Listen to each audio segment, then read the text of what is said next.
तर मित्रांनो, मी आज माझ्या आजोबांना शिकवणार आहे की चॅट जीपीटी कसं वापरायचं. तर चला. आजोबा बोल. काय करताय? काही नाही, बसलो शांत. मी तुम्हाला चॅट जीपीटी कसं वापरायचं ते सांगतो आज. चॅट जीपीटी म्हणजे काय ते अगोदर सांग. चॅट जीपीटी म्हणजे ते तुमच्या सगळ्या प्रश्नांची उत्तरे देतं आणि तुम्ही त्याच्याकडून काही पण टास्क करून घेऊ शकता. कुठलंही अवघड काम. हां, कुठले समजा आपल्याला एक पोयम बनवायची आहे रामायणावर, तर तुम्ही त्याला बोलू शकता, ते तुम्हाला त्याच्यावर पोयम बनवून देईल. हे बघा, आता इथं आपण समजा इथं याला क्लिक करायचं आणि बोलायचं. बोला. भारतीय संस्कृतीवर रामायणातली कोणती मूल्ये विशेषतः प्रभाव दाखवतात हे कवितेतून एका पॅरेग्राफमध्ये सांगा. आणि आता सेंड म्हणायचं. ते आलं बघा आन्सर तिथं.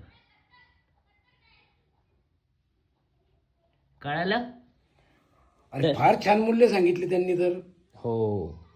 आवडलं का तुम्हाला? हो, मला खूप आवडलं आणि छान वाटलं. तुम्ही त्याच्यातून काही पण तुमचा टास्क करून घेऊ शकता. ठीक आहे, मी उद्यापासून चॅट जीपीटीचा जास्तीत जास्त उपयोग करून घेईल. हां, तर शिकले तुम्ही माझ्यासोबत? Yes yes, very good. Okay.